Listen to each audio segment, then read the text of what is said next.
All right, so you realize that there were some technical difficulties in the video recently uploaded on YouTube, and we just want to make a new um, fill up the patches. Okay, so we're going to be doing a quick run through, so you can replay this video as much as you want to.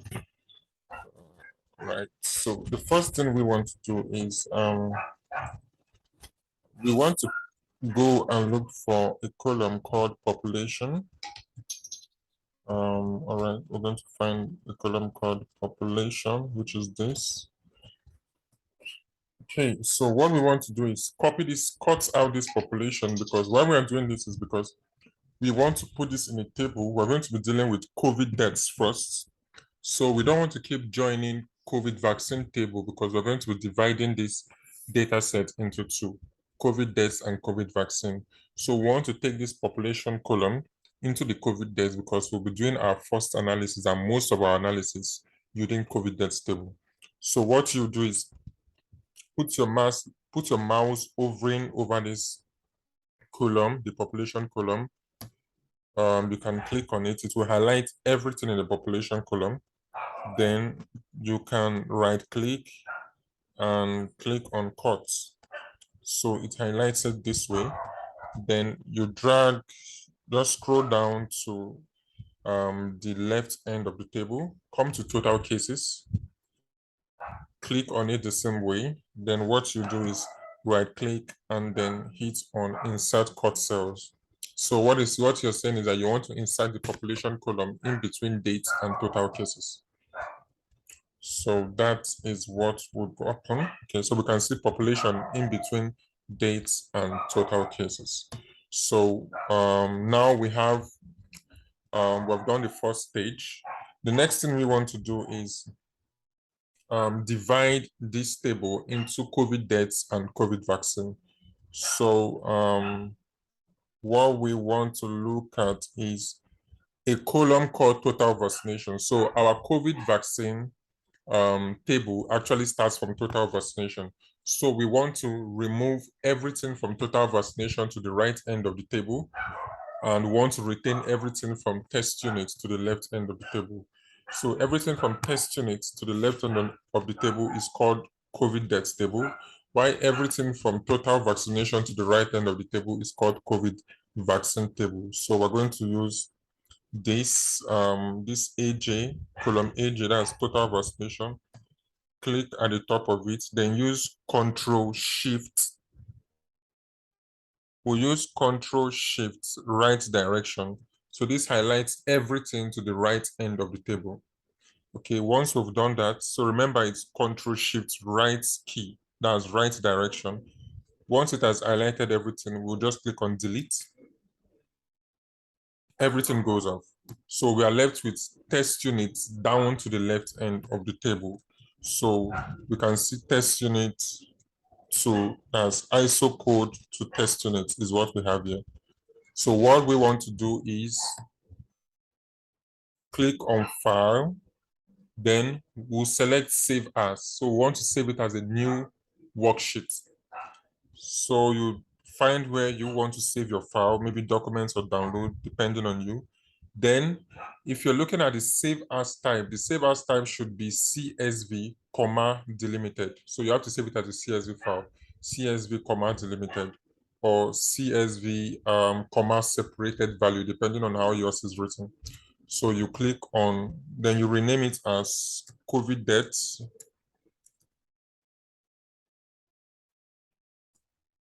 You rename it as COVID deaths. Okay, so that is that. So now we've done our cleaning for COVID deaths, which means that we have our table for COVID deaths. Everything is in place and ready to be used. So you might see this pop up, just click on yes. So once we've done that, the next thing we want to do is Ctrl Z. We want to undo what we have done. Doesn't mean that our COVID death table is going to be unsaved. It's actually going to be saved, but for this particular sheet, we want to undo what we've done. So we'll use Ctrl Z.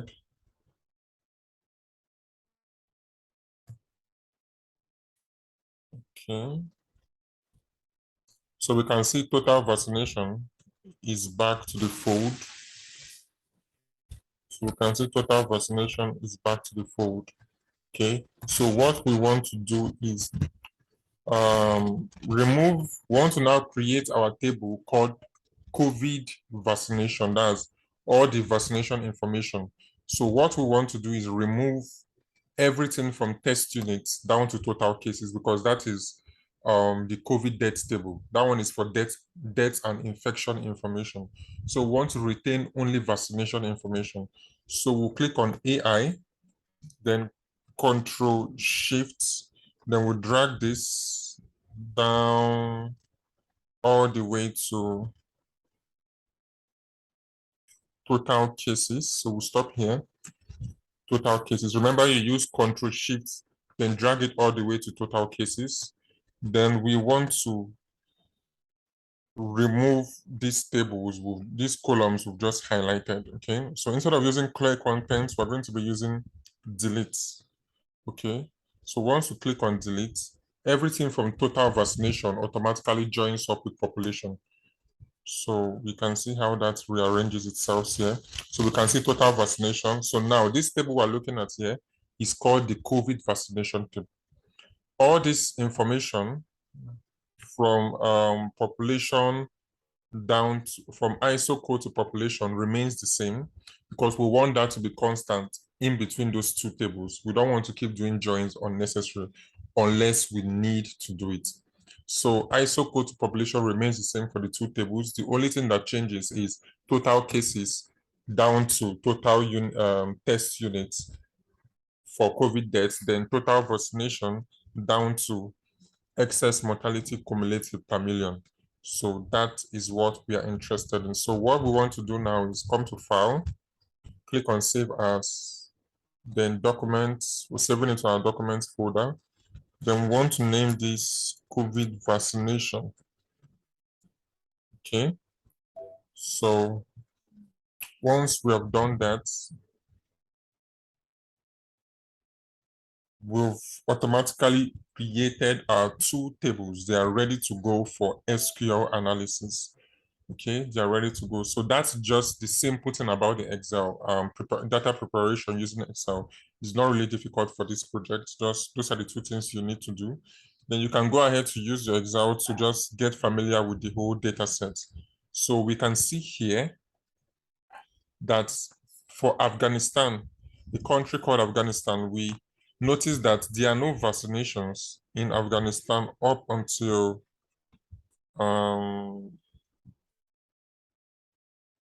let's see how long this goes.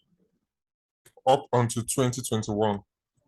No data for them up until February 22, 2021. So the first vaccination they actually received was February 28, 2021. 8,200 people were vaccinated. Okay. So they never received any vaccination until 16th of March 2021, which 54,000 people were vaccinated. Okay. So up until again April the 7th of April 2021, 120,000 people were vaccinated, which means that they actually receive vaccination once every month. So we can see a trend here. Almost once every month, because the next one after 7th is 22nd of April.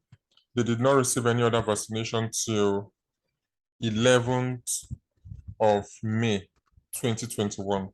And even out of total vaccination, just out of 504,502 vaccinations, only 448 of approximately 449,000 people received that vaccination. So which means that there's a very low rate of vaccinated people in Afghanistan compared to countries like USA. But if you look at USA, we'll find out that USA actually has a lot of vaccination going on. So let's try and filter this data to USA. Let's see how the information differs from Afghanistan. So, okay.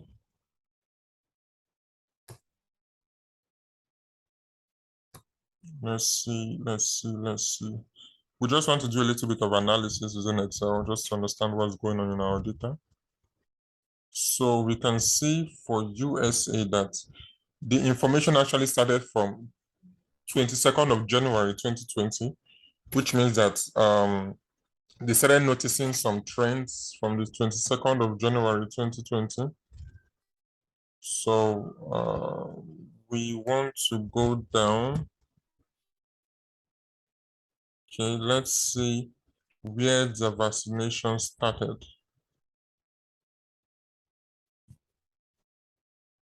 So for a country like USA, we know that, okay, that is where actually most of the vaccination would have started. So we can assume that global vaccination started whenever it started in USA.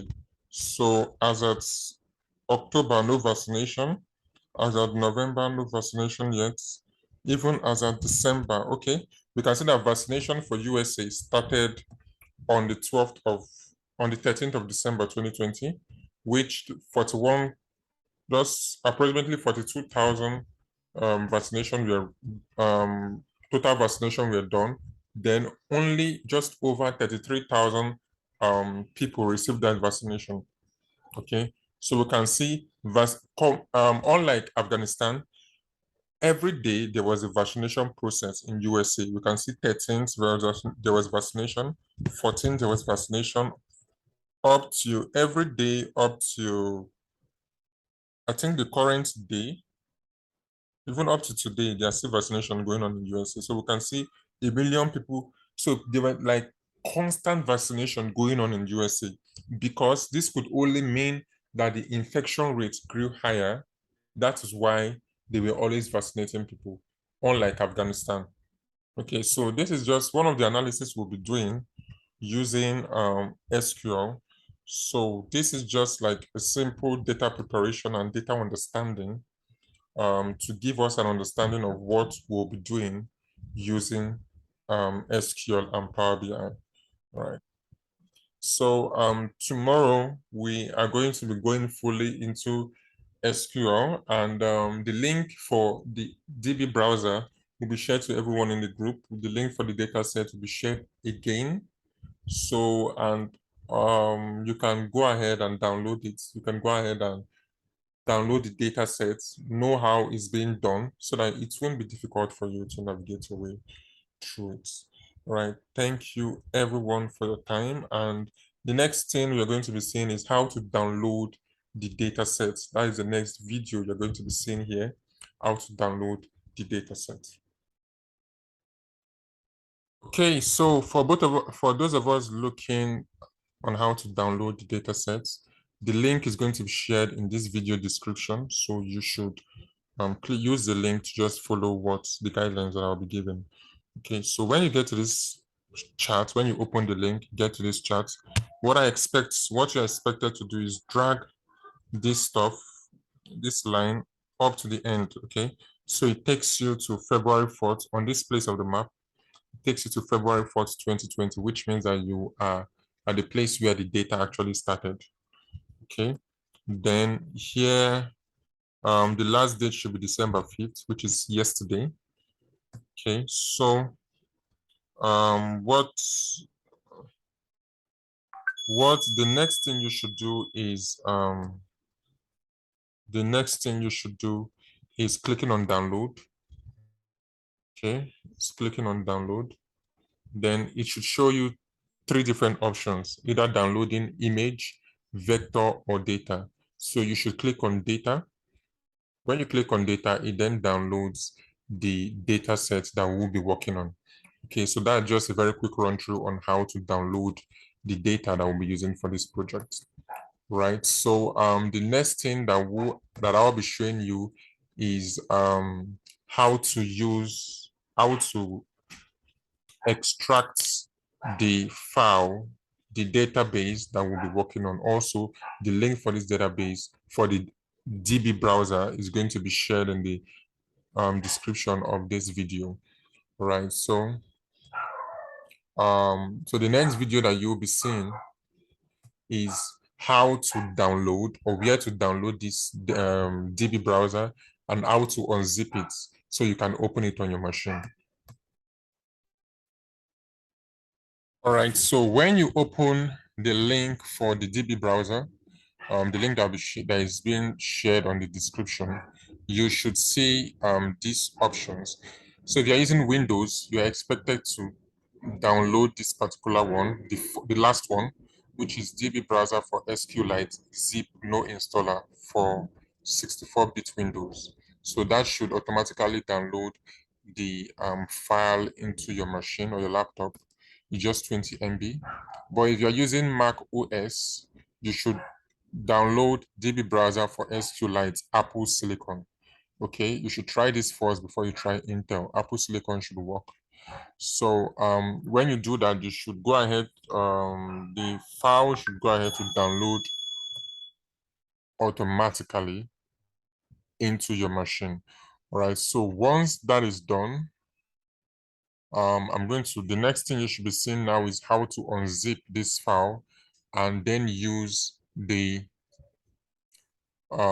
unzipped file. So no installation is needed for this DB browser.